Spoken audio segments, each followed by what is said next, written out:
శ్రీ గురుభ్యో నమః. హరి ఓం. హిందూ తత్వం ప్రేక్షకులందరూ నమస్కారం అండి.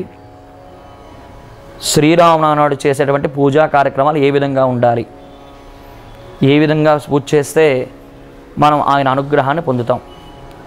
ఇది ప్రతి వ్యక్తికి కూడా వచ్చేటువంటి చిన్న చిన్న సమస్యల్లో ఇది ఒక సమస్య.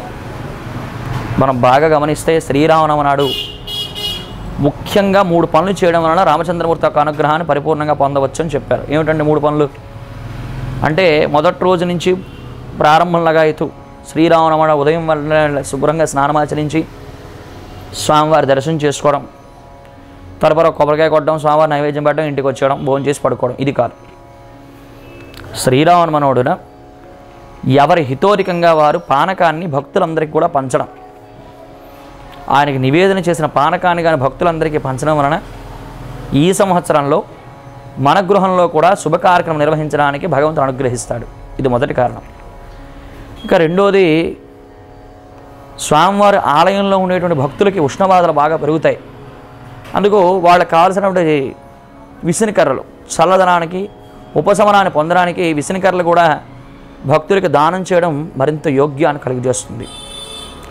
ఇక మూడోది, రామచంద్రమూర్తి ఆలయంలో అర్చన చేసినప్పుడు ఏదైనా ఫలాన్ని ఇచ్చేటప్పుడు 5 ఫలాలు ఇవ్వండి. మీరు నైవేద్యం పెట్టడానికి కొబ్బరికాయ అరటిపళ్ళు కాకుండా 5 ఫలాలు ఇవ్వడం వలన మనలో ఉండేటువంటి గుణరాహిత్యాన్ని పొందడానికి అవకాశం ఉంటుంది. 5 దేనికండి?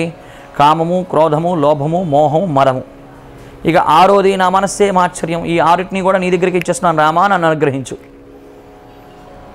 ఇవి స్వామి యొక్క అనుగ్రహాన్ని పొందడానికి ఉపయుక్తంగా ఉంటుంది.